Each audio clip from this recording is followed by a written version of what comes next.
ಆಹಾರ ಇಲಾಖೆಯ server down, ಪಡಿತರ ಅಂಗಡಿ ಮುಂದೆ ಪಡಿತರದಾರರ ಪರದಾಟ. ಗ್ಯಾರಂಟಿ ಯೋಜನೆಯಲ್ಲಿ ಮಹತ್ವದ ಯೋಜನೆಯಾದ ಅನ್ನಭಾಗ್ಯ ಯೋಜನೆ ವಿರುದ್ಧ ಕೂಲಿ ಕಾರ್ಮಿಕರು, ಬಡವರು, ಪಡಿತರದಾರರು ಇಂದು ಆಕ್ರೋಶ ವ್ಯಕ್ತಪಡಿಸುವಂತಾಗಿದೆ. ಕಾರಣ, ಆಹಾರ ಇಲಾಖೆ ಸರ್ವರ್ ಡೌನ್. ಪಡಿತರದಾರರು ತನ್ನ ಕೂಲಿ ಕೆಲಸ, ಮನೆ ಕೆಲಸ ಎಲ್ಲವೂ ಬಿಟ್ಟು ಬೆಳಗ್ಗೆಯಿಂದಲೇ ರಾತ್ರಿ 11 ಗಂಟೆವರೆಗೆ ಸರತಿ ಸಾಲಿನಲ್ಲಿ ನಿಂತು ಬಯೋಮೆಟ್ರಿಕ್ ಬೆಟ್ ಕೊಡುತ್ತಿದ್ದಾರೆ. ಆದರೆ ಸರ್ವರ್ ಡೌನ್ ಇದೆ, ನಿಮ್ಮ ಬೆಟ್ ತೆಗೆದುಕೊಳ್ತಾ ಇಲ್ಲ. ಇಂದು ಆಪರೇಟರ್ ಹೇಳ್ತಾ ಇದ್ದಾರೆ, ನಾಳೆ ಬನ್ನಿ, ನಾಡಿದ್ದು ಬನ್ನಿ ಅಂತೇಳಿ. ದಿನನಿತ್ಯ ಬಂದು ಹೋಗಿ ಸಾಕಾಗಿ ಹೋಗಿದೆ. ಈಗ ಮೇ ತಿಂಗಳ ಕೊನೆ, ಇನ್ನೂ ಬೆಟ್ಟು ಬಯೋಮೆಟ್ರಿಕ್ ಮಾಡಲಿಕ್ಕೆ ಆಗಿಲ್ಲ. ಹೀಗಾದರೆ ಈ ತಿಂಗಳು ಪಡಿತರ ಸಿಗುವುದಿಲ್ಲ. ನಮ್ಮ ಹೊಟ್ಟೆಯ ಮೇಲೆ ತಣ್ಣೀರು ಬಟ್ಟೆ ಹಾಕಿಕೊಳ್ಳಬೇಕಾಗುತ್ತದೆ ಎಂದು ಪಡಿತರದಾರರು ತಮ್ಮ ನೋವನ್ನು ತೋಡಿಕೊಳ್ಳುತ್ತಿದ್ದಾರೆ. ಇದು ಇಂಡಿ ತಾಲೂಕಿನ ಹಿರೇರುಗಿ, ಶಿರ್ಚಾಡ್, ತಡವಲಗ, ಅಗರ್ಕೇಡಿ ಸೇರಿದಂತೆ ಅನೇಕ ಗ್ರಾಮಗಳಲ್ಲಿ ಪಡಿತರದಾರರ ಸಂಕಷ್ಟವಾಗಿದೆ. ಕಳೆದ 2 ತಿಂಗಳ ಹಿಂದೆ ಸರ್ವರ್ ಸಮಸ್ಯೆ ಇದ್ದರಿಂದ ಪಡಿತರ ಪಡೆಯಲಿಕ್ಕೆ ಆಗಲಿಲ್ಲ. ಆದರೆ ಈ ಬಾರಿಯೂ ಅದೇ ಸಮಸ್ಯೆ ಆಗುತ್ತಿದೆ. ಅದಕ್ಕಾಗಿ ಹೆಚ್ಚಿನ ಕಾಲಾವಧಿ ನೀಡಿ ಎಲ್ಲರಿಗೂ ಪಡಿತರ ಸಿಗುವಂತಾಗಬೇಕು. ಇಲ್ಲವಾದರೆ ಉಗ್ರ ಹೋರಾಟ ಮಾಡಬೇಕಾಗುತ್ತದೆ ಎಂದು ಯುವ ಕರ್ನಾಟಕ ರಕ್ಷಣಾ ವೇದಿಕೆಯ ತಾಲೂಕು ಅಧ್ಯಕ್ಷ ಅನಿಲ್ ಕೋಳಿ ಆಕ್ರೋಶ ವ್ಯಕ್ತಪಡಿಸಿದ್ದಾರೆ.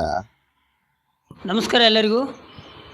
ಸರ್ಕಾರ ಅನ್ನ ಬಗ್ಗೆ ತಂದದ ಎಲ್ಲ ರೈತರಿಗೆ, ಆಮೇಲೆ ಕೂಲಿ ಕಾರ್ಮಿಕರಿಗೆ ಯಾರಿಗೆ ತಲುಪಲಾಗ್ಯದ ಸರಿಯಾಗಿ. ಯಾಕಂದ್ರೆ ಇವತ್ತು ತಿಂಗಳ ಕೊನೆಯ ದಿನ, ಇವತ್ತು 30. ರೇಷನ್ ಅಂಗಡಿಗೆ ಹೋದ್ರೆ ಮಾಡಿದ್ರೆ ಸರ್ವರ್ ಡೌನ್ ಅಂತ ಹೇಳ್ತಾರೆ ಎಲ್ಲರೂ. ಅದಕ್ಕಾಗಿ ಕೂಲಿ ಕಾರ್ಮಿಕರಿಗೆ ಯಾರಿಗೆ ಸರಿಯಾಗಿ ತಲುಪಿಲ್ಲ ಇಷ್ಟು ದಿನದ್ದು. ಆಮೇಲೆ ಎಲ್ಲರೂ ಕೆಲಸಕ್ಕೂ ಹೋಗಲಾಗ್ಯಾರ. ಆಮೇಲೆ ಆ ಕಡೆ ಕೆಲಸ ಬಿಟ್ಟು ಈ ಕಡೆ ಬಂದು ರೇಷನ್ ಅಂಗಡಿ ಮುಂದೆ ಪಾಳೆ ಹಚ್ಚಾರ ಎಲ್ಲರೂ. ಮುಂಜಾನೆ ಸಂಜೆ ತನಕ ನಿಂತರೂ ಅವ್ರಿಗೆ ಅನ್ನ ಬಗ್ಗೆ ಸಿಗಲಾಗ್ಯದ.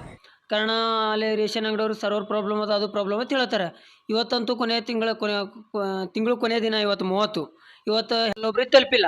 ಅದಕ್ಕೆ ಇವತ್ತು ಅದೇನು ಅವಕಾಶ ಅದಲ್ಲ, ಹೆಬ್ಬೆಟ್ಟೆಡ್ ಲಾಸ್ಟ್ ದಿನ, ಇನ್ನೊಂದು ಸ್ವಲ್ಪ ಅವಕಾಶ ಮಾಡಿಕೊಡ್ಬೇಕು ಎಲ್ಲರಿಗೆ. ಅದು ಇನ್ನೊಂದು 4 ದಿನ ಎಲ್ಲರಿಗೆ ಅನ್ನ ಬಗ್ಗೆ ತಲುಪೋರಿಗೆ ಎಲ್ಲರಿಗೂ ಸ್ವಲ್ಪ ಅವಕಾಶ ಮಾಡಿಕೊಡ್ಬೇಕು.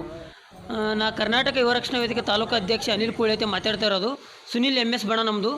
ಇದು ಏನಾರೇ ಅನ್ನ ಬಗ್ಗೆ ಇನ್ನೊಂದು 4 ದಿನ ಅವಕಾಶ ಮಾಡಿಕೊಡ್ಲಿಕ್ಕಪ್ಪ ಅಂದ್ರೆ, ರೈತರಿಗೆ ಯಾರಿಗೆ ಮಾಡಲಿಲ್ಲಪ್ಪ ಅಂದ್ರೆ, ನಾವು ನಮ್ಮ ಕರ್ನಾಟಕ ರಕ್ಷಣಾ ವೇದಿಕೆ ವತಿಯಿಂದ ಉಗ್ರವಾದ ಹೋರಾಟ ಇಟ್ಕೋತೀವಿ.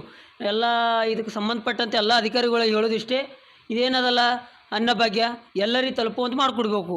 ಎಲ್ಲ ಅವಕಾಶ ಅದಾವಲ್ಲ, ಈಗೇನು ಲಾಸ್ಟ್ ಡೇಟ್ ಅದಲ್ಲ, ಇದು ಇನ್ನೊಂದು ಸ್ವಲ್ಪ ಸಮಯ ಎಲ್ಲರಿಗೂ ಕೂಡ ಅಧಿಕಾರಿಗಳು ಯಾರು ಅದೇನು ಕೇರ್ಲೆಸ್ ಮಾಡಿದ್ರು ಅಂದ್ರೆ ಇದೇನು ದಿನ ಇದು ಅದಲ್ಲ, ಸಮಯ ಅದಲ್ಲ, ಅವ್ರಿಗೆ ಹೆಚ್ಚಿನ ಅವಕಾಶ ಮಾಡಲಿಲ್ಲ ಅಂದ್ರೆ ಇದೇ ಥರ ಆಯ್ತಂದ್ರೆ ಮುಂದಿನ ದಿನಗಳಲ್ಲಿ ಕರ್ನಾಟಕ ಯುವ ರಕ್ಷಣಾ ವೇದಿಕೆ ವತಿಯಿಂದ ಉಗ್ರವಾದ ಹೋರಾಟ ನಾವು ಮಾಡ್ತೀವಿ.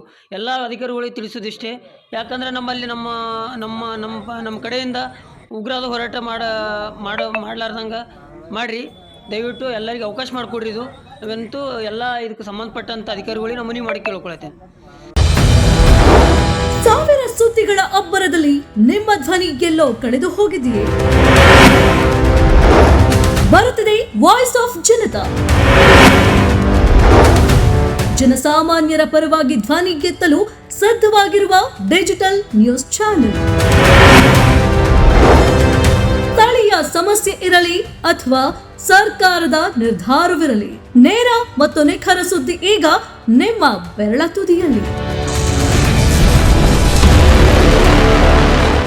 ವಾಯ್ಸ್ ಆಫ್ ಜನತಾ, ಡಿಜಿಟಲ್ ಯುಗದ ನೈಜ ಧ್ವನಿ.